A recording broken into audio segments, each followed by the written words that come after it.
I've really enjoyed writing a blog with you back and forth and exchanging comments and exchanging prayer requests. And thank you so much for also reporting how God does answer prayers. I know some of you have written in and shared, some of your testimonies, just bits and pieces. Others of you have said that you would be writing me more and sharing some things that were really significant in your life back last year when Robert and I were going through our big ordeal, and how you share with me just how, I guess, our example and our witness helped you. Well, I want you to know, and I want you to remember that you also have helped us tremendously. When I started this blog, I did it because I thought it would be a wonderful way for people to figure out what Robert and I were doing and to stay in touch. We were getting all these letters and all these emails, and people were asking us, where are you? What are you doing? So I started it last March, and little did I know that it would develop into what it has. I kind of call it I think we all call it our blog church. So, where two or more are gathered, there the Lord is also, and I truly believe that. So we gather, across the Pacific, across the Atlantic.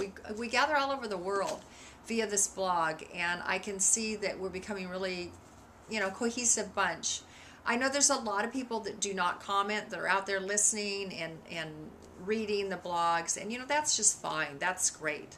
I see I've got a lot of people looking at my profile, and what's important to me is that somehow, possibly through something I say or something I write or something that's written back to me, and some of the dialogue we have in discussions through our writings, my hope and my prayer is just that somebody each day will read that, and it'll mean something to them, and it'll help them grow closer to God.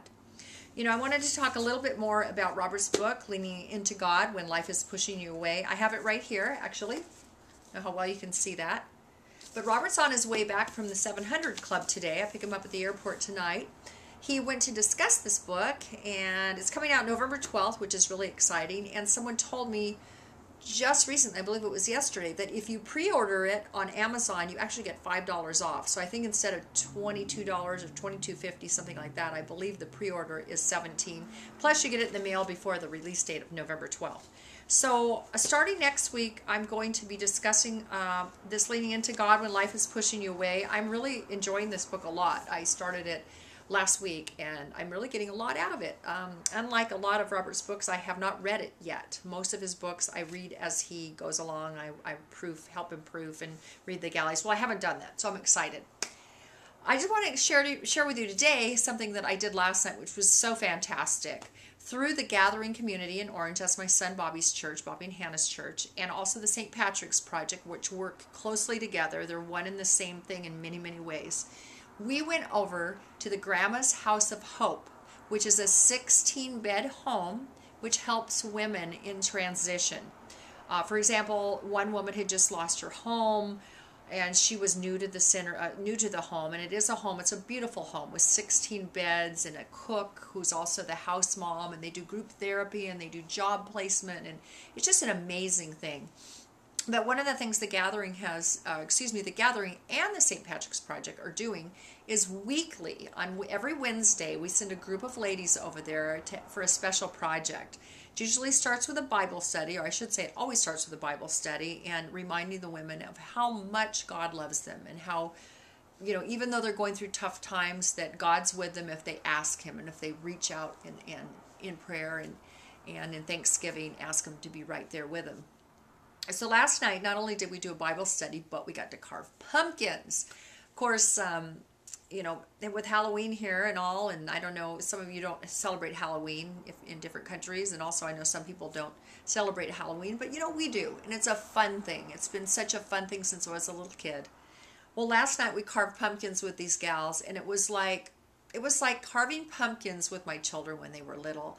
Some of these gals had never carved a pumpkin before, and you should have seen the joy on their face and the fun that we had singing and carving and separating the seeds out to roast later. And it was just a great, great time. My daughter Christina went with me, and she really enjoyed it too. We talked on the way home in the car about just what a joy it was to be with these women and to see through their eyes how much they appreciated the carving of the pumpkins. maybe something that we have just all taken for granted. So I guess what I would like to encourage you all to do is I would like to encourage you, no matter how down you're feeling. In fact, if you're feeling really down, I want to encourage you even more to do something like this. Go find a homeless shelter. Go find somewhere that you can serve and that you can be the hands and the feet of Christ, and just put a little bit of light back in somebody's life, even if it's for just an evening or an hour or two. I'm sure that, there's a lot of you that probably have some spare time, and all I want to say is that you will absolutely get so much more back than you will ever give doing something like this. So if you're going through a tough time right now, and even if you're not, I really encourage you to go do something like this. These people are all over. They're all over the world that are so needy, and just the littlest touch can encourage them and can really show them the love of God. So remember, God is blessing you. Till next week.